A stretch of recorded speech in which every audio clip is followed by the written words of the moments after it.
everyone, and welcome to today's episode of I Never Knew Ink, but My Dog Did podcast. I am Maureen Scanlon, or Life Coach Maureen, your host. I am an author, a speaker, a messenger, a light worker, and just your friend. So I'm so glad everybody is here. Thank you all for all of your great reviews. Thank you for tuning in and growing this community. I always tell my guests, and we were offline, I was talking to my guest, and he came across my awareness, and I read what he was about, and I just thought, oh, his story is so perfect, and especially because there's things in life that we just don't plan for. And there are these things that happen, and that saying, I didn't know how strong I was until I had to be. Well, my next guest is a perfect example of this. So I want everyone to welcome Brian, and I hope I'm saying it right. I should have asked you. Plachta. Plachta? Plachta, like a plaque on the wall. Plachta. Plachta, just like it looks like it's Plachta. So Brian is an author, spiritual director, and workshop leader. He holds a master's in pastoral counseling and is a frequent teacher on a broad variety of practical spirituality topics at workshops, retreats, conference centers, and colleges. Brian's passion is helping men and women experience the presence of God in their daily lives. His newest book, Finding Flow, Spiritual Practices to Reclaim Inner Peace, Balance, and Wholeness, was recently published by Paulist Press. Brian is also a lawyer, husband, and father of 4. After suffering a stroke and undergoing intensive therapy to regain his speech, Brian became of counsel to his law firm and launched full-time into his encore career as a writer and workshop presenter. Welcome, Brian. Thank you, Maureen. So great to be here, and to your audience too. Glad you're all here. Yes. I love it. As if all of that wasn't enough, he goes, "Oh, and by the way, I'm a lawyer and a husband and a father of 4." Okay, just just a little side gig going on over there. But Exactly. that's a whole life right there. So Sure.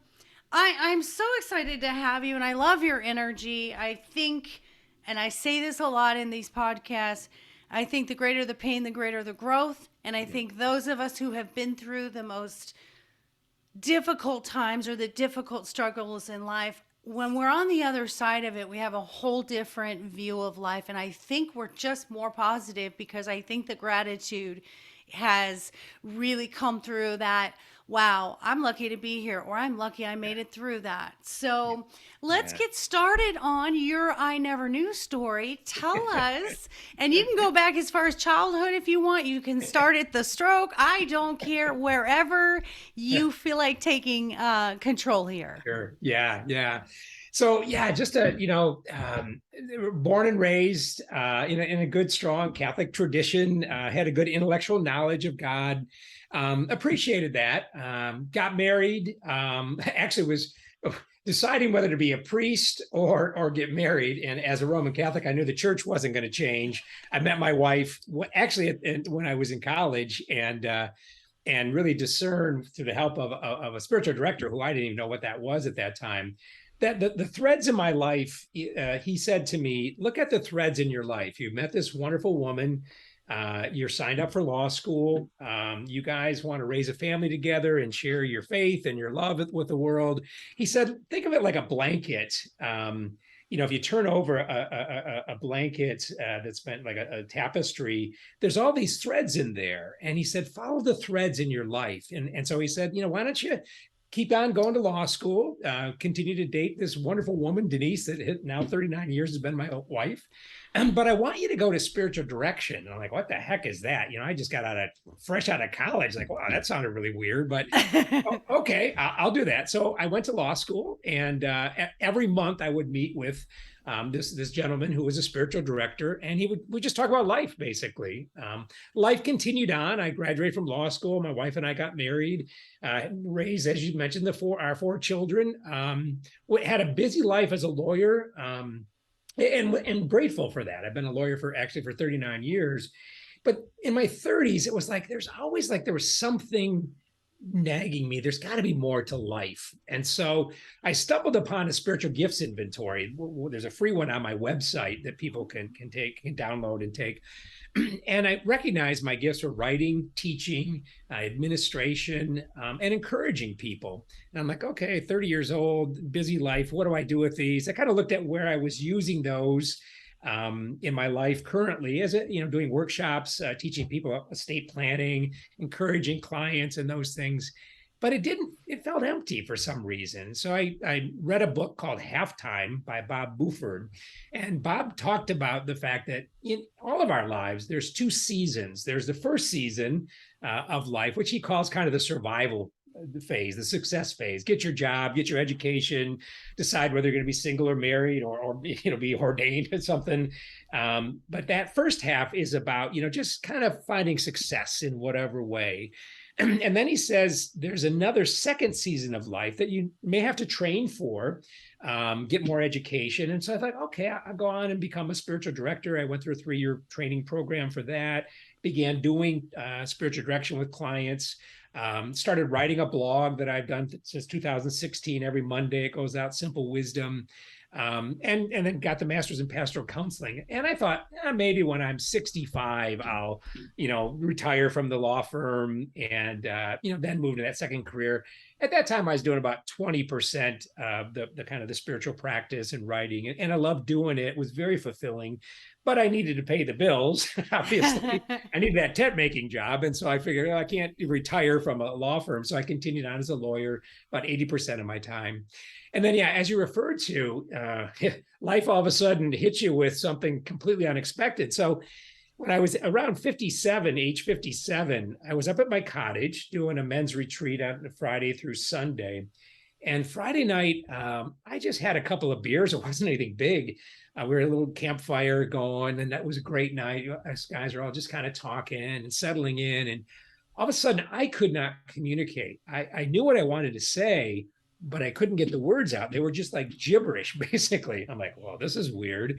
And I'm thinking, well, I didn't have too much to drink. It's not the alcohol. So it was just kind of an odd thing. So I thought, well, I'll just slip upstairs and go to bed. And went to bed, got up the next morning, and it was still just really cloudy in my mind. And it just didn't feel right. So the other guys are all cooking breakfast, and I just kind of did the man code thing. I snuck away, went to the med station outside of our cottage area. And lo and behold, the doctor came out after they did some x-rays and different things.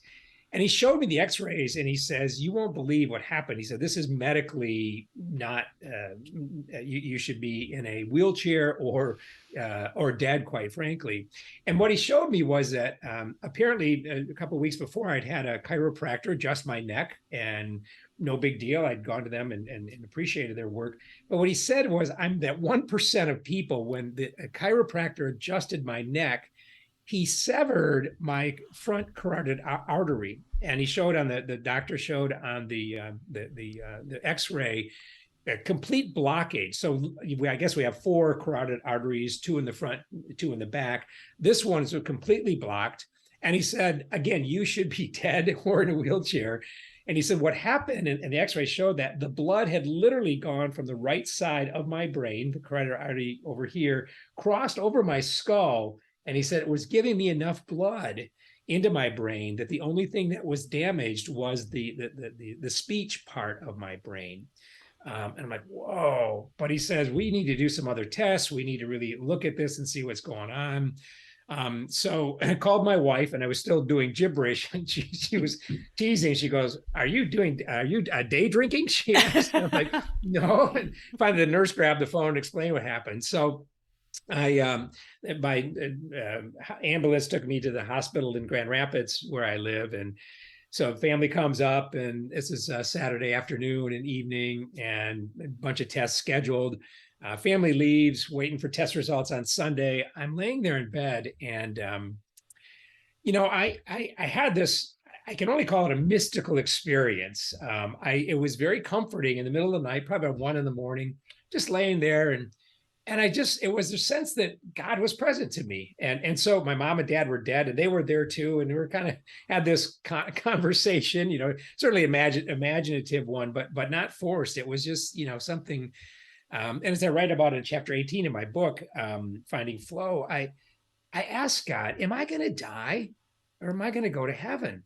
And I had this sense that in a very loving way, God kind of said, well, which would you prefer? And I'm like, well, I get a choice. I said, I kind of pondered that. And I said, well, I'm 57 years old. Life has been good, but for everybody, life has its ups and downs. And, if I can just take a one-way ticket to heaven, that might be kind of easy way out. Hey, let's just go into eternity here.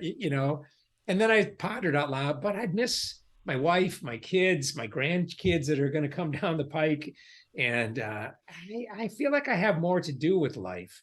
And he said, so do you want to stay? And I'm like, yeah, but I'm going to need your help, because I knew there was a ton of therapy that I was facing to work through it. And so that night I decided, yeah, I guess I'm staying. And I literally laid in bed going, maybe it's time. I was 57. I was planning to move into my second career at 65. And I thought, maybe it's time. It's a God nudge, as I call it, to move into the second half of life. And so I went to my partners in the next couple of weeks and said, would you be open to me slowly moving toward up counsel, moving the management of the firm to some of the other attorneys, and really going into the second half? And so in my book, I call it was a stroke of luck. It was one of those moments of like how precious life is, and how, I had been one of the classes. I'm always loving to learn things, and I'd gone to the Richard Rohr Living School for 3 years prior to that, and I learned this concept of order, disorder, reorder. That life is always filled with, we go along and life is normal. It's okay, pretty, ups and downs, but it's kind of normal. But then something happens, a stroke, for example, could be a divorce, an addiction, could be just something simple that we've just run into deep depression. And most of us think that disorder is either a midlife crisis or, oh my God, I did something wrong and da da da. But it's actually an invitation to push through the disorder, to move and learn something new. And so it was funny because I had this concept that I'd learned, intellectually. And as I laid there in bed in the hospital bed, I was like, oh, you're going to teach me to practice this, aren't you, God? It's like, it's not just a theory, it's a real way of inner growth. And so I pushed through to say, okay, I'll do the therapy. There was 6 months of, it said, basically it was like, the speech therapist said, it was as if somebody had taken all the information in your brain on little scraps of paper and threw it down a staircase, and it's all just scattered all over the place there. And now your brain, your neural pathways have to relearn how to reorganize that, how to filter out the distraction of just background noise. And so we went through, it was like the toughest period of speech therapy. This, like, my brain's like, I can't do this. But fortunately, pretty much got back on track where I, can communicate. I get ahead of myself at times when I speak. But it led me into really being thankful that I think what happened was a miracle, where this blood that went over here, I really saw it as, okay, it was an invitation to grow. It was a miracle of there's more to me in life. And so it really launched me into teaching, writing, doing podcasts, and writing the book, Finding Flow, basically, that talks about the spiritual practices to really live that divine flow in life. So, yeah, so it was the stroke of luck, as I call it.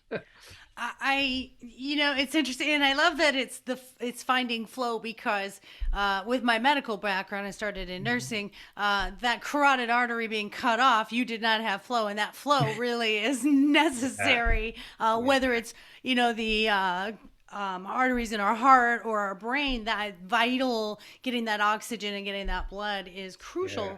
And the fact that I love that description of just the notes just all over. We take for granted our health so much. We take for granted the miracle of what our bodies are and what our body does every single day, until we run into a moment of health crisis and you go, oh, Someone had said, "Oh, Brene Brown, Mm, and you're going to love this. You are going to love this. This is so mm, perfect for you." Brene Brown said, "We're always looking for extraordinary moments. We're always looking for the extraordinary. I want, these big, extraordinary moments," she said, "until something happens. And then we go, I just want to be able to walk around the block. I yeah. just want to be able to speak. Yeah, All exactly. right. I want the ordinary." And I think that's a really good lesson for all of us to just Mm, have that gratitude. And yeah. how hard that was for you. 6 months. I can't even imagine 6 months of relearning something that was just second nature to us since we were 2 years old. Exactly. Yeah. Yeah. I mean, it was so humbling, literally to go into speech therapy. And, the therapist was great at Mary Freebread. She just did an amazing job. But she would give me a sequence of words or phrases or whatever it is. And then she'd pull it away and just, "Now I want you to tell me what they were." And I couldn't. I was like, I remember one or two words, and there were times I literally I would cry, like, "Oh my God, seriously, I can't do this." I'm 57 years old. Da da da, and I can't remember a series of 5 words because my brain just couldn't. It needed to be retrained to do that, and so it was also very humbling in a good way. I mean, like, okay, and also that sense of resilience. There's the phrase about courage isn't always come in a roar. It's sometimes getting up each morning and saying, "I'll try again." And so what I learned, and that's really what I asked God for in that hospital bed. I'm going to need the courage to get up, and I'm going to need your grace to get up and go through whatever it is that's facing me in the next 6 months. But I'm going to need your help to get there, because it's only divine inspiration that literally got me to the other side of my brain, the flow that wasn't there. But I also knew it was, that inner self, that whatever we call the divine, God, the source, the universe, it doesn't matter what we call it. There is I've always believed, that there's a source greater than us that we can lean into.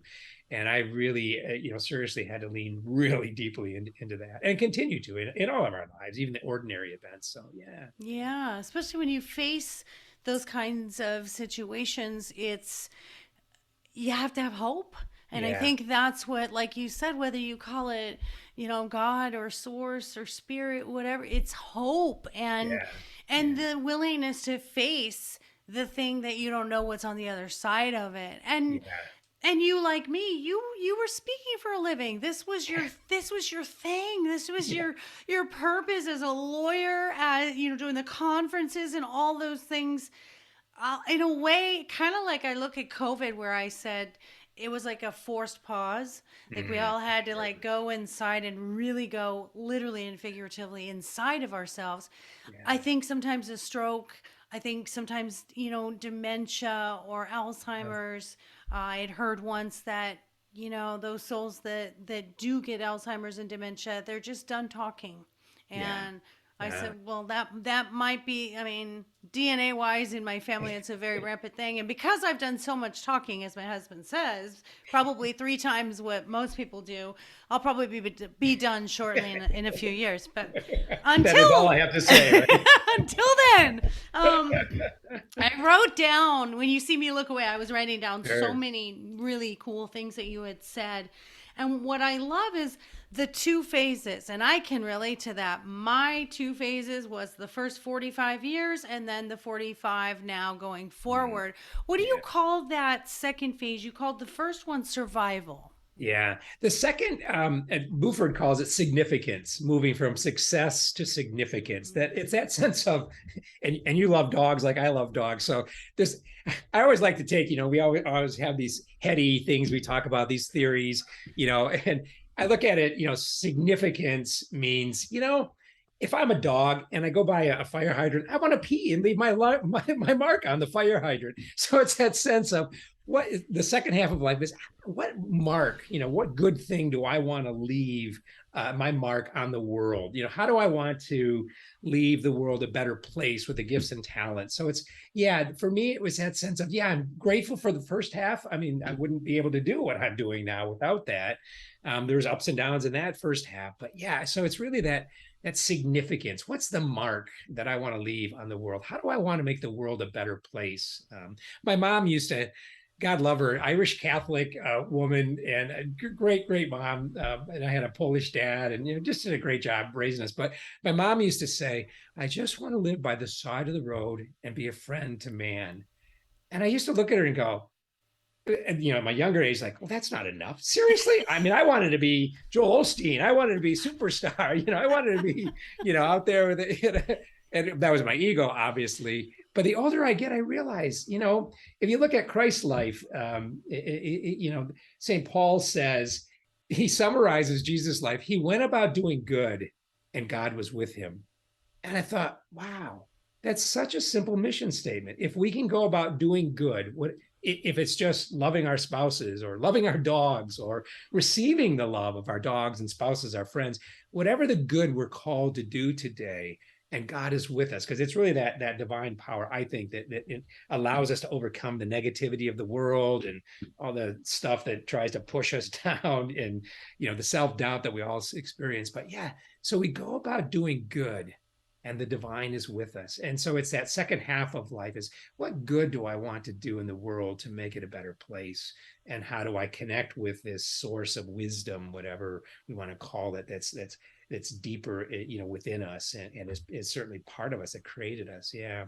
So one of the things that, in writing the book, which was also kind of it's my third book that I've written. It's the first one I've published. The other one I've self-published.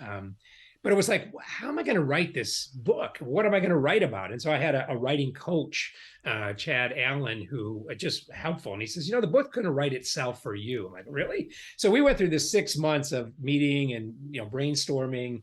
And one day I was talking to him, and he says, what was your earliest memory of when you just felt joy in your life? And I said, oh, Chad, I remember as a little kid, we lived in the city, with sidewalks and curbs and gutters. And when it rained, I love putting on a raincoat, going out there.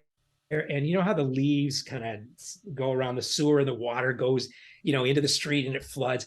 I'd love to take a stick and just, let the water flow. Like, I love watching this experience. And Chad goes, that's it. It's that flow. And then he said, how do you put, because there's a lot of books about flow, like, there's a Japanese guy that wrote about the psychological aspects of flow. And they're wonderful things, like if you're a writer or an athlete, or just if you're doing your work and you're in that flow psychologically, it feels really great, when you're doing extreme sports and stuff like that. And so there's a lot of stuff about psychological aspect of flow. But there really isn't anything out there that I saw about divine flow. How do we flow mind, body, and spirit? A lot of the stuff is about mind and body, but it doesn't have the spiritual piece. And so what I did was I went back to what I had learned in my spiritual direction 3-year course when I was in my early 30s. We had to write a rule of life, a mission statement. That was going to govern how we would live. And so what I did was I looked back at all the wisdom teachers that we were studying from all faith traditions, Thich Nhat Hanh, Buddha, Jesus, Muhammad, and the current ones, Thomas Merton, Henry Nouwen, Brené Brown. What are the 4 things in their lives that really allowed them to live this deeper, richer life? And so what the book is about is really what I learned was these four quadrants or lifestyle practices. And so you can call it QSCS. So QSCS. So the first is quiet time. Each one of them took some time, at least 20 minutes a day or more, just to get away from the world and its distractions, find a quiet place every day, hopefully the same place, and just connect with your inner self and God as you understand God, just to take that time. So the quiet time becomes the most important piece of getting away from the noise and distractions of our crazy, chaotic world to really, connect with yourself and the divine. The second is spiritual reading, reading the books of people that are a little further than us on the spiritual journey so we can gain their wisdom. There's always something more to learn in life. I always talk about the fact that, when we were in grade school, we took math class, Math 101. Well, we didn't just keep taking Math 101 and stay with the same math teacher. We moved to the next level, the next level. And the spiritual life is the same thing. We always want to be, who's my teacher? What am I learning from this person through spiritual reading? And so we can kind of chew on it and let it kind of integrate itself into our lives as we study or read it. The second is community, or the third is community. Who do we surround ourselves with that help us to grow? I look at back at looking at my stroke. I mean, that speech therapist she was part of my community right then. My spouse was, my best friend Ralph was, my spiritual director that I've had for 25 years. I leaned into him, to help me. Okay, where is God in this? Because the depression hits in, like, oh my God, my body is screwed up, and they decided they weren't going to open the carotid artery. It was just going to stay blocked because otherwise they're fearful it would cause a ton of mini strokes and stuff. So it's like, oh great, I have this body now that's imperfect. So my spiritual director helped me work through that. So who do we surround ourselves with in our community that helps us grow and nudges us to grow? And also part of that community, who might I need to move out of my inner circle of trust, as I call it, because there can be toxic people in our lives. And we try to be loving and kind and, oh, they're going to change. But sometimes in that inner circle of trust, in that community box, we have to say, no, this person, I need to lovingly not just spend much time with them anymore. And the last one is spiritual gifts, learning what are our spiritual gifts by taking a spiritual gifts inventory, perhaps, and how am I using them in this season of life? As a lawyer, I was writing, I was teaching, I was encouraging others. Yeah, I was using my gifts, I was using my administration, and that was good. But I knew that there was a second calling, something I didn't know. It was kind of mysterious, didn't know what it was, what it looked like. But now I'm using those gifts in a new and different way. So knowing what those gifts are, they kind of become an inner compass. So that's what the book is organized around, just some simple stories and the teachers that taught me those along the way. I also Oh, recognize what my thing keeps falling here. I also recognize that, I think there's two halves in life, not only in terms of the seasons of life, but, for me, I had this intellectual experience of God. My parents set a good foundation. Was great that, I believed in God. But we get to this point in my 30s, or at least I did, and many of us do that I meet with as a spiritual mentor, that we can't think our way to God. And it just gets frustrating. And I think the second half is I want to experience God. I want some practical tools so that it's not just this intellectual and I'm stuck in my mind thing.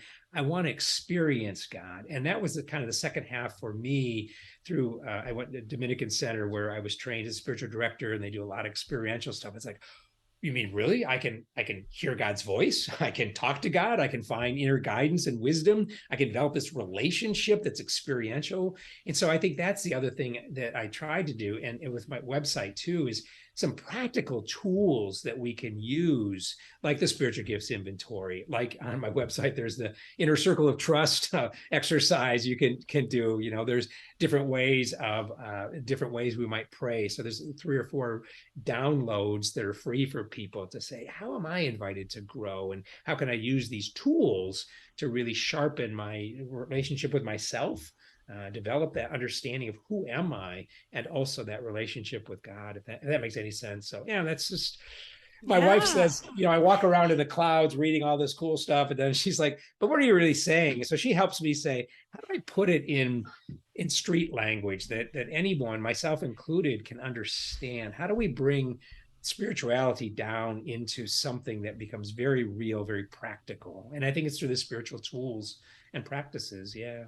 I would agree. And the thing that I've noticed in my journey is, the less the less I stayed in my mind and got more in my heart, the Yeah. more I learned and the more I was open to. And I think a lot of that first half is letting go of the beliefs of others and letting Yeah. go Yeah. of that, my mother was Irish Catholic, my Yeah. father was atheist. So There you you go. can only imagine, what was really good about my upbringing is that there was no religion or spiritualism. And Sure. and I know that sounds a little bit crazy. You're like, you need to have something, but it left me open Yeah. to whatever I needed to do. And the journey I took spiritually was mine to take, and it was not influenced. But I coach a lot of people getting out of different religions like LDS Mm. and such. And it imprinted so much on their belief system that there's Yeah. a guilt if they don't believe that anymore, or they don't Yeah. go to the church, or they don't follow the beliefs of others. Yeah.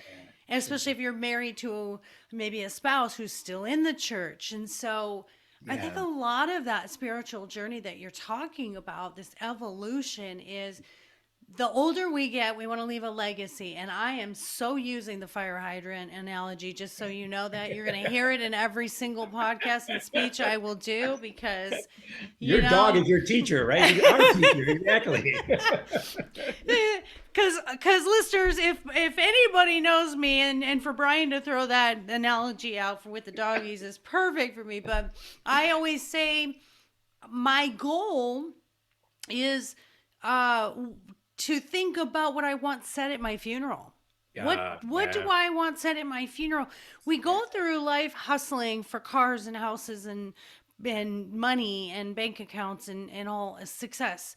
But Yeah. what do I want said at my funeral? All I want said is that she made a difference in my life. Yeah. She did something that changed me forever, or she said something that got me through a hard time. Yeah. And I have to throw this out there. My journey, my grandparents were like second parents, and they were very, very nurturing, where my home life was not very nurturing. My Okay. parents were more service than Okay. anything else. So there were not a lot of words, not a lot of affection, but service. We Okay. were we had the things we needed physically. Sure. My grandparents were the nurturing ones, and they worked at a church, a Lutheran church. And Huh. so, of course, my early stuff going to vacation Bible school was, Yeah. going at this church where my grandparents were the caretakers, and I thought it was the coolest thing. And then as life proceeded, then I evolved to Christianity. Sure. And Joel Osteen, believe it or not, Joel Osteen is the one who actually got me to the motivational part of my life. Because Interesting. what I Okay. love is that he integrated God and motivation. Mm. And I actually met him. He was here when he wrote his first book, Your Best Life. He was, believe this, get this, he was at a Walmart Oh my signing God.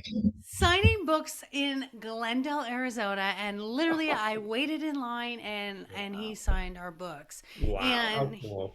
he really was, for me, I heard so much of the motivational thing, and it really was maybe that spark that I needed to start doing the life coaching and start doing the Yeah. speaking and the books. Yeah. And so as I've evolved, now my mind is open to anything and anyone, and anything that anyone believes that gives them hope, faith, and just a great outlook and positive future. I'm all about it. And there's Yeah. no discretion Yeah. as far as we're not going to eliminate anybody's thoughts on spiritualism. And I love today we've evolved out of Puritan thoughts, Roman Catholic. We've Yeah. really come a long way. Yeah. I really believe what has impacted me is that there are universal truths, and we use different language and terms and faith traditions, and they're all good. I mean, my buddy Ralph is raised Roman Catholic, Russian Orthodox, so and he's spiritual but not religious. But he says, I'm not throwing the baby out with the bathwater. I'm still a Christian. He doesn't go to church, which is fine, but he's the most spiritual person I know. But but it's so funny is that when we talk sometimes, like I think that we're all pointing to the same things maybe sometimes. And if we could just say we're pointing to the same universal truths and can kind of look at, okay, what is the universal truth we're pointing to? Then we can begin to have this dialogue. And I think you're right that the walls are coming down. And it's not like, oh, you got to be in my country club to be right, or you got to be in my church to be right. It's like whatever pathway works for you. I mean, I love to study Buddhism. I'm taking some classes, and I have I have spiritual direction, individual guy, but I also am taking some mentoring from a guy from the Sanskrit and the India tradition. And what the nuns at Dominican Center said is, we're going to, and Thomas Merton, I think, was the best example of that he said he would say, go out and study and learn from all these wisdom keepers, as he called them, and let it just inform your faith tradition. So he went to the Dalai Lama, not to convert him, like, you got to come and, be in my church.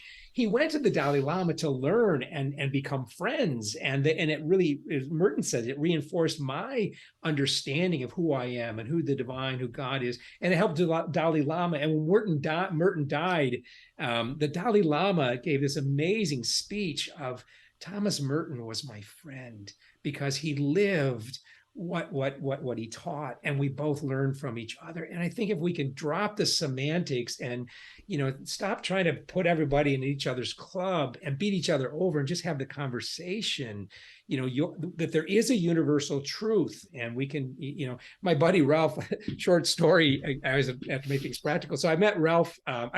My 4 kids grew up, and I had good buddies, but and my kids were really my best friends, growing up. And I have 3 sons and a daughter, and I loved them dearly. But as they left college, I knew they were going to be busy with their lives. And so I was looking for a spiritual friend. That was, I wrote my first book, Pillars of Steel, How Real Men Draw Strength from Each Other, about spiritual friendship. And so anyway, long story, I wrote this book about spiritual friendship and for men and women and but I didn't have a spiritual friend. And about 12 years ago, I was at a conference in Chicago, and I met Ralph. And it was just one of those things, like, it was the kind of the God, I call them God nudges. Like, there was something that, Ralph looked at me, and I teased him. I said, you had that surfer dude voice. He used to live in California. And he says to me, you want to go get a beer? I'm like, okay, yeah. So afterwards, we had a beer, and this friendship developed. But as I talk about in one of the chapters in the book about spiritual friendship, we're having some beers, and he goes, you talk about God a lot. I'm like, well, my dad died when I was 16, and God kind of became a big deal to me because I really didn't have anybody else to lean into. I mean, my mom was going through her own suffering and agony of losing her dad. My dad's only 56. They had 35 years of life together. And so she had to work through all that. And my brothers and sisters are doing their own thing. I just didn't have any. So God became really the divine father for me. So I said, yeah, God's kind of a big deal to me. And I said, do you believe in a higher power? He goes, yeah. But he says, I hate the word God. I don't like that word God. I said, why is that? I said, well, people beat each other up to the head with it. And, we some of the traditions try to put God in a box. And I don't like that. So what term would you use for God? Again, that universal truth, because he does believe in it. And what would you, he says, I would call him Magoo. And I said, in the old days, in the cartoon, there's Magoo, the black, the specs. He can't see anything, and he's walking in the city. He all of a sudden ends up on a piece of steel that lifts him up on this high scraper, and he keeps walking, and he ends up, and Ralph, and then at the end, he goes, "Oh, Magoo, you did it again." And Ralph says, when the steel beams in my life align, even when it's mysterious, I look up at God and I go, "Oh, Magoo, you did it again." And that was that point. I was like, yeah, let's just call God Magoo, like whatever works for you.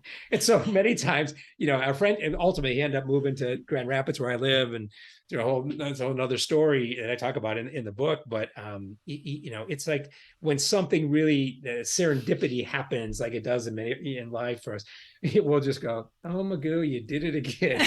So that point is, there are universal truths, and like Ralph said, I don't want to throw the baby out with the bathwater. I'm not going to reject what I learned from my faith traditions. I'm just going to allow it to deepen who I am and my understanding. So if going, like for me, I still go to church. I like the sacraments. I like receiving the Eucharist. It deepens my understanding of who I am. It's a way of thanking God.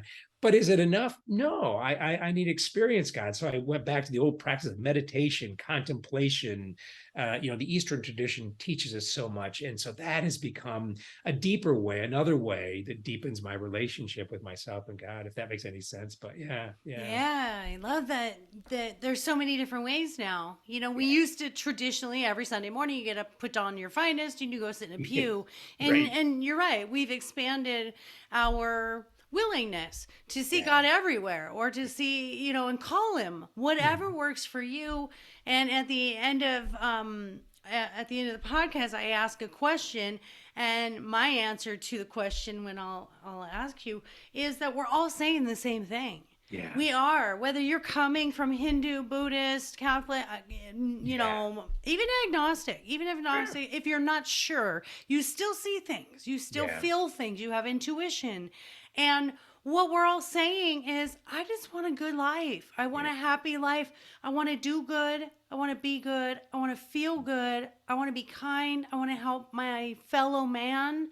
Yeah. I think it's as, and maybe that's, pretty Pollyanna of me, but and to simplify that so simply in that concept, but I think it is. I think it Yeah. is that simple. It's, let's just be good. Don't hurt animals, don't hurt other people, Yeah. don't, be jealous, envious, self centered. Like, we're all saying the same thing. And how Yeah. we say it, we shouldn't be exclusive. We should be Yeah. Yeah. inclusive of everyone and open And can minded. we have dialogue around that? What I get frustrated is cancel culture, where we can't even have meaningful dialogue. My wife and I will say something, and she'll go, "Well, I don't agree with that," and we'll go, "What are we really saying?" And like you said, ultimately, as we dialogue about it, oh, you're using this term, I'm using this term, but we're pointing to the same thing, and we learn from each other. And I think this cancel culture we're living in is just poisonous, because it's like, I'm right and you're wrong and shut the heck up. It's like, no, can't we just have dialogue and learn from each other? There's a concept called Parker Palmer wrote a book called The Promise of Paradox.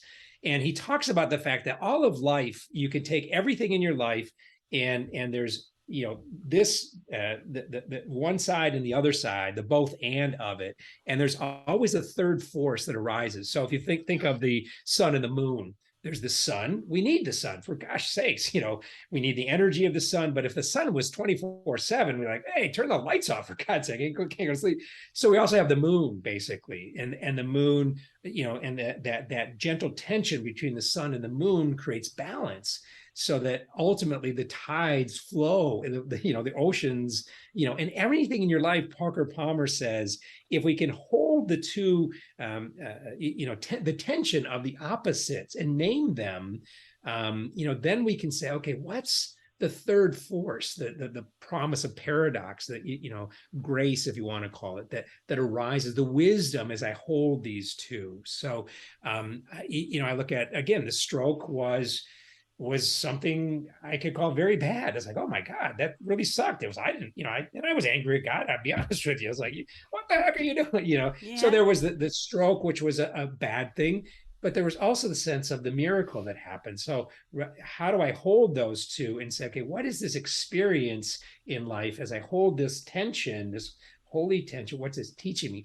Oh, be grateful. Oh, you're being nudged to move to the second half of life. Oh, you are going to need courage. You are going to, have to double up and do some, some spiritual direction and a therapist. So if we hold those two opposites, the both and, I like to call it, Richard Rohr calls it non-dual consciousness, which is a cool term. We spent a whole semester studying that. It's like, okay, but that throws me right back into my head.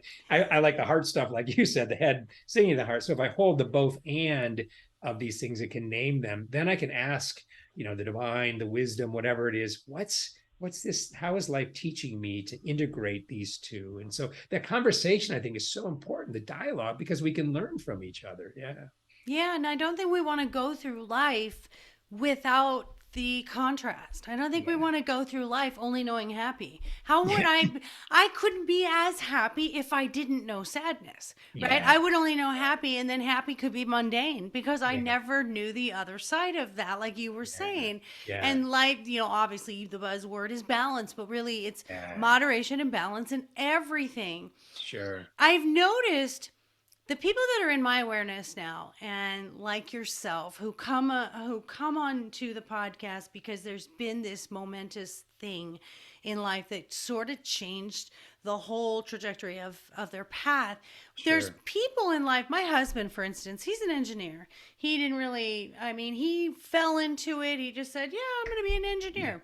Graduated high school, went to college at the engineering and mine school in South Dakota, and he's been an engineer his whole life. Like, he never really doubted his purpose. Uh, And for me, I had to go through all of that stuff. I had no idea what my purpose was. I was in a corporate job for 26 years, started in the medical field, mm, in nursing, and then went into the financial side of it.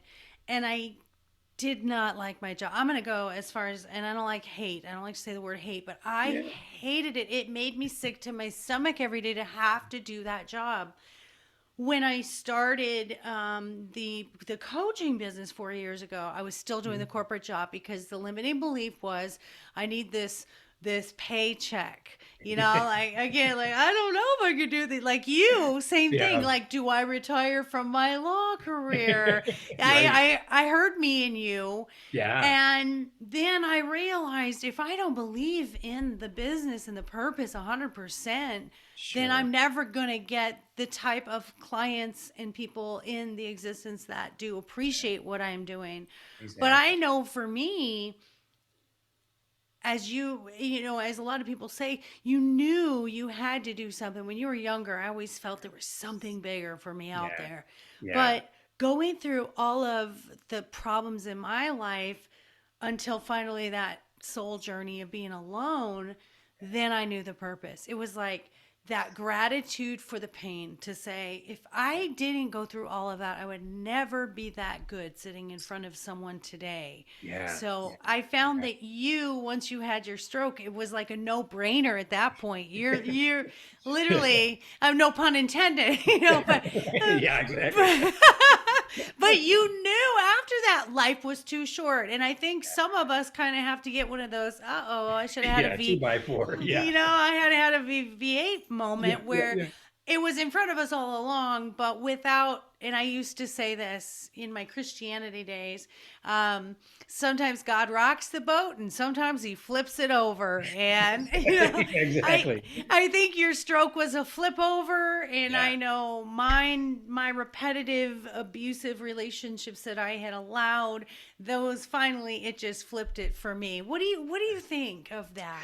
Yeah, there's a phrase. One of my teachers, Clara is her name. She was in our peer group for spiritual directors, and she uses this phrase that I love. She says, "Our hearts are always leading us, and eventually our feet catch up."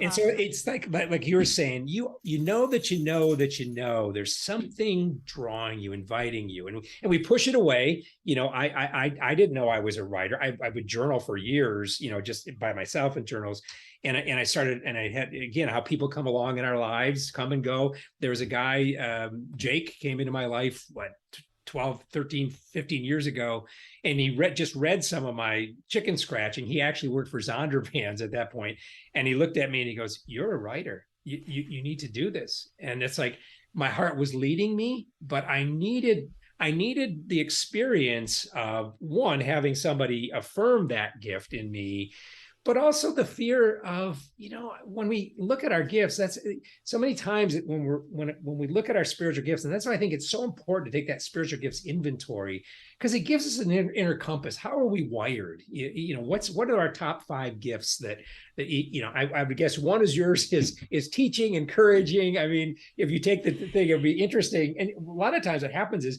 they align, basically, and you recognize our heart is leading us, and eventually, our feet catch up. And so it's that drawing, and that's why that quiet time, I think, is so important, because we begin to listen. Like, somewhere along the line, how did you know that that? And just a question for you, Maureen, how did you know it was time to make that leap of faith and leave the corporate world, 4 years ago, and do the life coaching? What clicked in you? How did you get to that point? What tools did you use that helped you have the courage to make that leap? Well, I can tell you, my husband was a big part of it. When I met my husband, he was just so encouraging, and I'd never had that from a partner before. Mm. And all the fears and triggers that I had still had from these abusive relationships, he was so kind and gentle with it.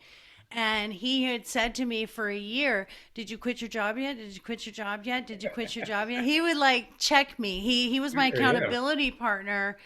And ironically, sometimes it happens this way. I just got on a phone call with a stranger or someone from LinkedIn, said, "Hey, let's have a conversation." I guess she was a business coach, and I love making connections and talking. And I picked it up, and she said, "Well, what are you up to?" And I said, "Well, I have this life coaching business, but I work this corporate job." And she said, "Why?" And I said, "Well, I was like, Yeah. 401ks and Oh, money, medical, medical meat, and bills. Yeah. and I was starting to have that mindset with the job. Instead of seeing it so negative, I'd say, well, it's funding my dream. But then it was time to let go and Yeah. and Yeah. live the dream. And she said, "Maureen, you can't have one foot on the brake and one on the gas and go anywhere." And it Wow. was that moment, that day, I happened to be having a performance review with my bosses, which I'd never gotten the reviews that I thought I had deserved. And this year it was the best review I had ever had.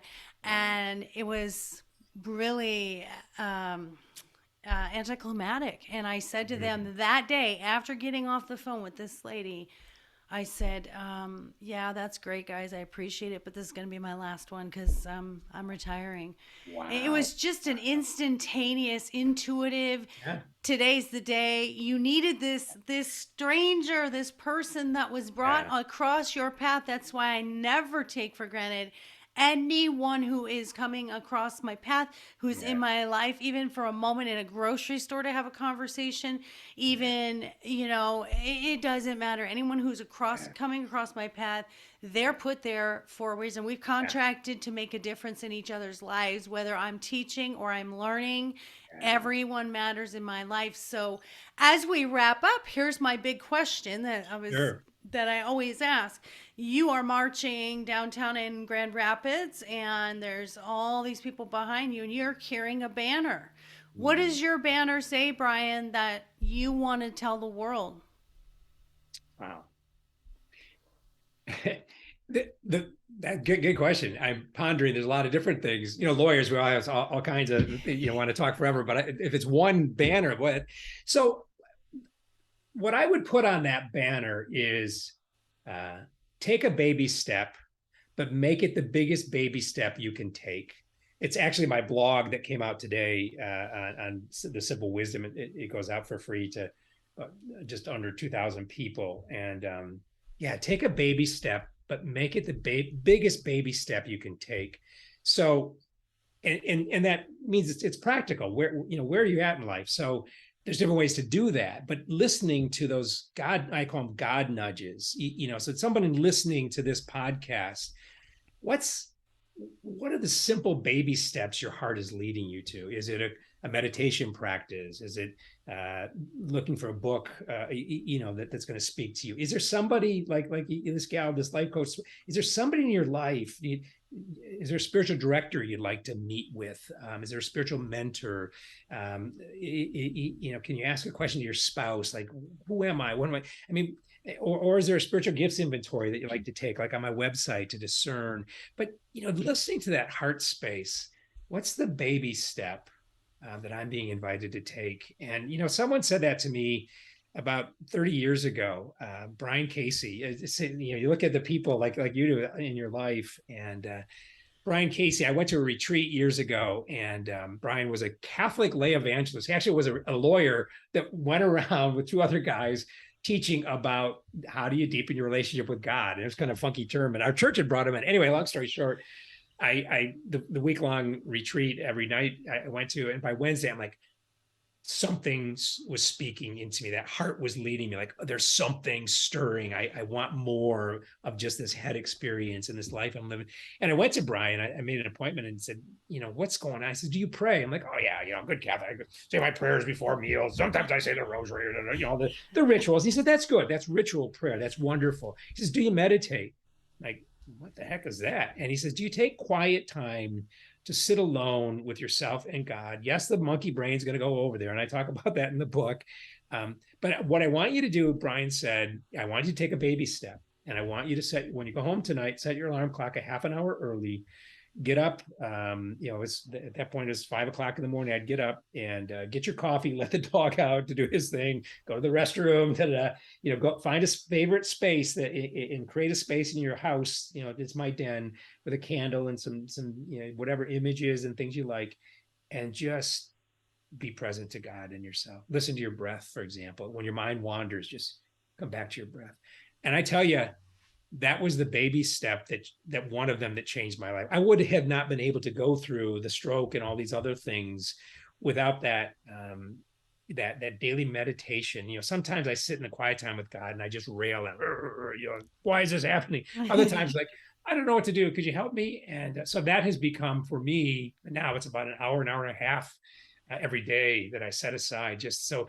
Take a baby step. It might be just, forming a meditation practice that works for you. My wife is one who likes to walk, that's her meditation practice. She's an extrovert. So she walks every day, and that's her. She says, I experience God on my walks. It's a quieting of the mind. So take a baby step and make it the biggest baby step that you could take would be the banner I would carry for people. And then ask people individually, what is the baby step? So I got a couple of buddies. There's a buddy of mine who, he knows what he needs to do, but he won't do it. And we resist so many times the things that we know in the heart we need to do. But for some reason, we're afraid because we want familiarity. We don't like change. We don't like mystery. Right. And we got to push through that. Yeah. They're in their comfort zone. And the one thing that I've learned is it'll happen when you're ready. And you can't go faster and you can't go slower. Like that moment that you're ready for something will be. And back to, we're all saying the same thing. I completely agree with you. And when it comes to meditation, well, your baby steps is what I tell all of my clients is do something today you didn't do yesterday. That's it. Just do one thing you've never done before that's different, and no matter how small it is. So it's like jumbo shrimp. Take the biggest baby step. I love that. So I love the oxymoron. But my other thing is the meditation thing. Some of us have focus issues. Some of us, the girl with the two thumbs right here, have focus issues. So I could never just sit in a room and do nothing. And of course, I encourage meditation to everybody. So for me, I have a hot tub, and I sit in a hot tub and I play music. And that's my time every single night or in the mornings. Everyone has a different way of doing it, and I agree with you. Just have that alone time. You got to have alone time. And if you're with a partner, couple time, and you got to have family time. And that alone time is for you to connect to you, because you come alone and you leave alone. And that dash is really important. You got to have some alone time in the dash too. So I thank you so much, Brian, for being here. Guys, you can sign up for Brian's weekly email at brianplachta.com. And I have that, I'll have that on his episode, and it's Brian, BRIAN, P as in Paul, LACHTA.com. His blog is Simple Wisdom. Correct. All right. Good. For everyday living. Simple wisdom for everyday living. Yep. Oh, okay. Is it simple wisdom for everyday living? Yeah. Trying to make it practical. Exactly. Yeah. Geez, that's a long one. I know. Lawyers. right, with the words. All right. And then, guys, please make sure that you go get his book, Finding Flow, because that sounds really amazing. Finding Flow, Spiritual Practices to Reclaim Inner Peace, Balance, and Wholeness is something that we all need. And it sounds like there's methods in there and a little quiz that everybody can take that I think I'm going to need to take. But Brian, I just thank you for your gifts. I thank you for bringing your gifts to the world. I thank you for giving me an hour of your life that was a gift to me today. I'm very grateful for that. And you're just a real pleasure and such a wise man. And we're so glad you made it past your 57 years. Exactly. I decided to be on the wake-up list. I'm glad you chose and told God you weren't going anywhere. Exactly. Thank you, Maureen. Thank you for making the leap of faith to become a life coach and inviting people to look at what they never do and learn from each other. So this has been great. Thank you for the audience to listen and take those baby steps. Absolutely. Take those jumbo shrimp giant baby steps. Exactly. All right, guys. Well, it has been so much fun. Thank you all for being here today. If you are looking for life coaching, I do business coaching, life coaching, spiritual coaching, and my specialty is relationship coaching. And I'm at lifecoachmaureen.com. I'm trying to think in my brain to what all am I missing here. 5-star reviews. Don't forget to go on and review the podcast. Share it with your friends. We're growing this community. There's always something we can take from this. Every guest has a unique experience and the graciousness to share this with us as an audience to help us through something we may be going through as well. And do not forget those puppies. My books are on Amazon. My dog is more enlightened than I am. And my dog is my relationship coach. And we just started a doggy boutique. My dog is everything.net, where we have nothing but holistic, healthy treats for your puppy and lots of apparel and fun products and chew toys and all kinds of fun stuff. So go check that out as well, guys. And I thank you all. And I especially thank Brian and everyone. Have a fabulous, wonderful, amazing, and blessed day. Namaste. Namaste.